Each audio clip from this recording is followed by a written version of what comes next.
Halo sobat, kembali lagi di channel Juara Donghua. Kali ini kita akan melanjutkan lagi alur cerita Battlethrough The Heavens chapter terbaru. Sebelum kita ke alur ceritanya, yuk siapkan kopi play sobat, agar kita enjoy dalam mendengarkan episode kali ini. Oke, tanpa berlama-lama langsung saja kita ke alurnya. Sepertinya dia rela mempertaruhkan nyawanya demi Xiaoyan. Tapi terlalu banyak keraguan tentang Yongdong, Xiaoyan tidak mempercayainya. Pria jalak itu sepertinya sudah mencapai batas kesabarannya. Xiaoyan tampak acuh tak acuh, dia menghela nafas pelan dan kemudian sosoknya tiba-tiba muncul. Itu muncul di depan alis Xiaoyan yang tingginya ribuan kaki. Masih mengangkat lengannya, lalu dengan jentikan jari Anda. Meledak, suara kekerasan muncul. Seluruh kepala Xiaoyan bergetar, itu sekuat seperti menghancurkan kepala Xiaoyan, menyebabkan tubuh besarnya terus melesat ke belakang. Pada saat refleksi, tubuh Xiaoyan berubah menjadi tubuh biasa. Sayap Dewa Bela Diri muncul, sudah mengenakan baju besi Yanqi, tapi semua ini tidak ada gunanya.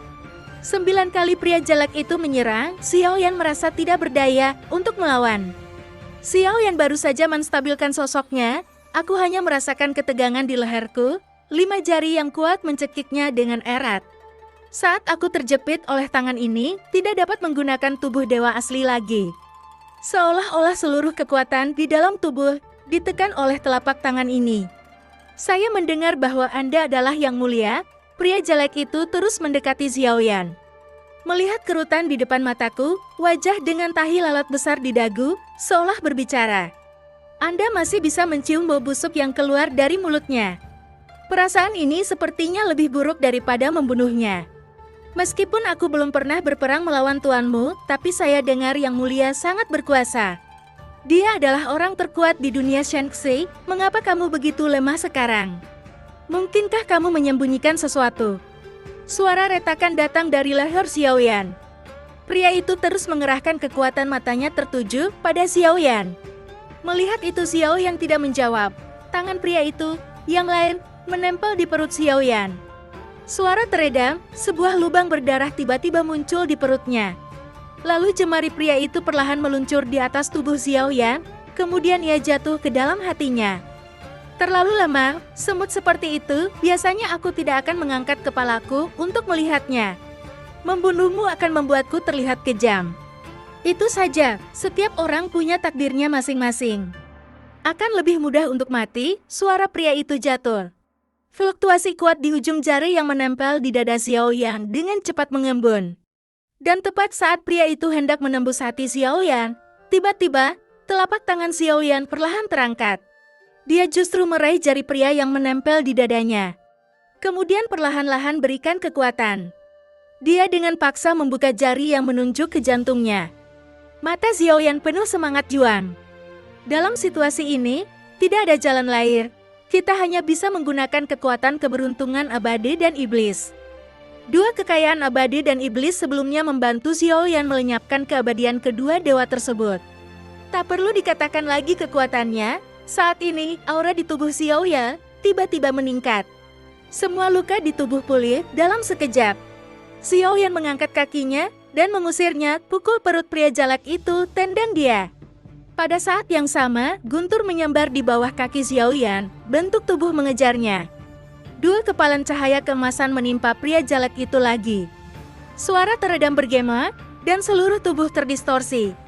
Sepertinya ada banyak tulang yang patah di tubuhnya. Tepat di udara, terdengar suara klik, pria itu pun kaget. Menghadapi serangan terus-menerus, pria itu benar-benar mengangkat tinjunya. Angin tinju mendaru. Saya hanya mendengar suara teredam dari udara. Menarik, gelombang kekuatan yang tiba-tiba, meski sia-sia, itu memang membuatmu memenuhi syarat untuk melawan dewa abadi. Hanya saja, itu tidak mungkin benar atau salah. Itu palsu, tidak mungkin benar. Segera setelah pria jalak itu selesai berbicara, meski kecepatan pukulannya sedikit lebih lambat, bahkan jika beberapa tinju Xiaoyan menimpanya, namun tidak menimbulkan kerugian yang berarti. Seolah-olah serangan Xiaoyan mengenai bola kapas. Xiaoyan tidak tahu kekuatan apa yang dia miliki sekarang. Saya hanya merasa memiliki kekuatan untuk bertarung dengan lawan. Hanya saja jelas berbeda dengan yang menantang keabadian Tuhan sebelumnya. Orang di depanku, ini jelas tidak sebanding dengan Wan Ji dan Ning Yao. Kepercayaan diri pada dirinya sama sekali tidak buta. Hanya karena kekuatan absolutnya dia berani mendominasi dan mengenai ledakan kekuatan Xiaoyan yang tiba-tiba, sepertinya pihak lain tidak terkejut sama sekali. Sudah siap, sepertinya kamu tidak terlalu ahli dalam menggunakan kekuatan dewa asli. Mayat ini pasti baru saja diambil belum lama ini, kata pria jelek itu sambil menerima tantangan itu. Meskipun Xiaoyan menggunakan 82 pukulan para dewa saat ini, tapi semuanya diambil oleh laki-laki. Bertarung dengan kedua tinjunya, Xiaoyan tidak mendapatkan keuntungan sama sekali. Tampaknya kekuatan dewa asli dapat mengendalikan keabadian Kaisar. Begitu tak tertahankan di hadapan keabadian Tuhan. Tapi yang jelas saat dia menantang Ning Yao dan waktu segala sesuatunya berakhir. Xiaoyan tidak merasa seperti ini, setidaknya kekuatan fisik masih menjadi satu-satunya. Ketika kami sampai pada pria di depan kami, seolah-olah kekuatan fisik dewa asli telah hancur total. Senior, apa maksudmu? Pasti ada alasan untuk membunuh orang. Saya tidak mengenali senior saya, Xiaoyan bertanya lagi sebelum mengambil tindakan. Pria itu tersenyum, Xiaoyan tidak menjawab.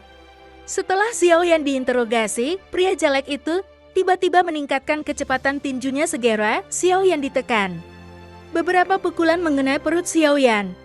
Ki dan darah melonjak, tetapi tidak ada trauma besar yang diderita. Setelah menstabilkan bentuk tubuh, Xiaoyan maju 7 langkah berturut-turut. 7 langkah Xianxun, bayangan raksasa yang kokoh melesat ke bawah. Pamerkan keterampilan bertarung superior Anda saat ini, kekuatannya secara alami puluhan kali lebih kuat. Setiap jejak kaki sangat kokoh, membawa angin kencang yang menakjubkan, menyelimuti pria jelek itu. Namun, yang terakhir perlahan mengangkat lengannya. Menunjuk ke 7 siluet kaki di udara, mereka muncul secara berurutan. 7 langkah Xiao yang belum jatuh, benar-benar roboh dan pergi. Semuanya sia-sia. Tetapi kamu tidak memahami keabadian Tuhan. Bahkan dengan kekuatan sekuat itu, aku tidak bisa melepaskannya. Tentu itu cukup untuk berurusan dengan dewa abadi seperti sampah lainnya. Tapi bagiku, kemampuan bertarungmu, tidak ada yang bisa mendekati saya. Pria itu memandang Xiaoyan dengan sangat meremehkan. Dia bahkan menggoyangkan jarinya ke arah Xiaoyan. Perasaan dihina, Xiaoyan sudah lama tidak merasakan ini. Itu terlalu sombong, menghancurkan semua makhluk hidup, berhentilah berpura-pura. Beri dia pelajaran dengan cepat, dan tunjukkan padanya beberapa warna. Jin Huanshan tampaknya lebih cemas daripada Xiaoyan. Menyaksikan Xiaoyan dipukuli dan dijab, dia bilang dia tidak terlalu mengerti. Ini hanya level kedua, bukan apa-apa. Mata Xiaoyan suram saat ini.